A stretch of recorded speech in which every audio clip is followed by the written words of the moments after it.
Kuwait airport पर, ये जो खबर है कुवैत एयरपोर्ट पर अटैक की खबर है। और ये हल्के नुकसान की भी खबर आ रही है। ये अब क्लियर किया जा रहा है, दरअसल कुवैत एयरपोर्ट को टारगेट किया गया। और अगर एयरपोर्ट पर टारगेट हुआ है, कुवैत एयरपोर्ट को, यस एग्जैक्टली, दुबई ने Kuwait airport, Kuwait international airport पर ईरान का अटैक जो हुआ है उसकी एक खबर है, और हल्के नुकसान की भी खबर है, और तस्वीरें भी हैं कुछ, यानी कि, और ये है तो ये बहुत मेजर है, ये बहुत मेजर हो गए तो सिविलियंस। और कुवैत के अंदर बिल्कुल उनके बेसिस हैं, अमेरिकन बेसिस हैं, नज़दीक भी है, रेंज के अंदर भी हैं। और जैसा मैं हमेशा सवेरे दोपहर से ये बोल रहा हूँ जब से ये हमले शुरू हुए हैं कि जो उसके पास में कामाकाजी ड्रोन्स हैं ईरान के पास, वो बहुत सक्षम है। रशिया उन्हीं का इस्तेमाल करता है यूक्रेन के अंदर, और वेस्टर्न एयर डिफेंसेस उनको नहीं रोक पाते हैं। तो ये बहुत इम्पॉर्टेंट है, और इसी वजह से ये पूरे मिडिल ईस्ट के अंदर एक दहशत का माहौल है कि ईरान कुछ ना कुछ नुकसान ज़रूर पहुंचा सकता है। और वो हम देख रहे हैं कि कुवैत इंटरनेशनल एयरपोर्ट को भी निशाना बनाया गया। आपने जैसे दिखाया कि फेयरवे होटल दुबई के अंदर, उसको निशाना बनाया गया।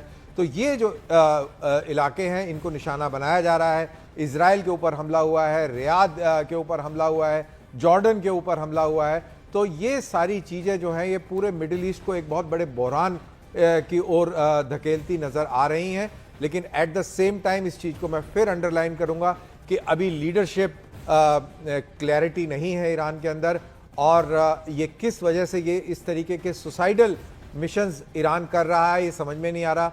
इसका क्या स्ट्रेटेजिक बेनिफिट ईरान को मिलने वाला है, अब ईरान की रिजीम को मिलने वाला है, ये भी कोई क्लियर नहीं हो रहा। समझ नहीं आ रहा कि ये ऐसा क्यों कर रहा है। तो इसीलिए जो ये पूरी घटनाएं हो रही हैं ये बहुत ही दिलचस्प होती जा रही हैं।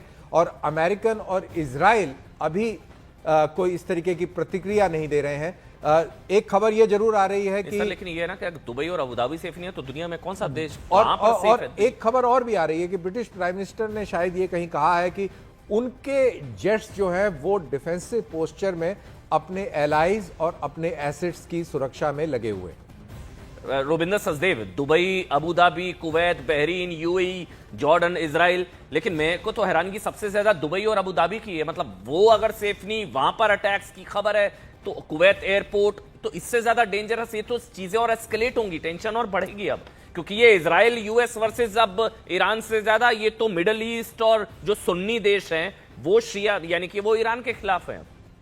अमन जी, मैं इसको ऐसे रखता हूं, मानिए आपका 100 बॉम्ब है, इजराइल और अमेरिका आप पे अटैक कर रहे हैं, आपके 100 बॉम्ब जो मिसाइल है वो इजराइल में पहुंच सकते हैं, 100 के 100 मार दो, उन 100 में से 95 डिस्ट्रक्ट हो जाएंगे, 4-5 गिरेंगे, टेल अवीव की 3-4 बिल्डिंग्स खत्म हो जाएंगी। ठीक है, अगर आप मिलिट्री जनरल हैं, एक ऑप्शन आपके पास वो है। दूसरी ऑप्शन आपके पास है कि आपका 100 बॉम्ब है, दुबई, कतर, कुवैत, साउथ।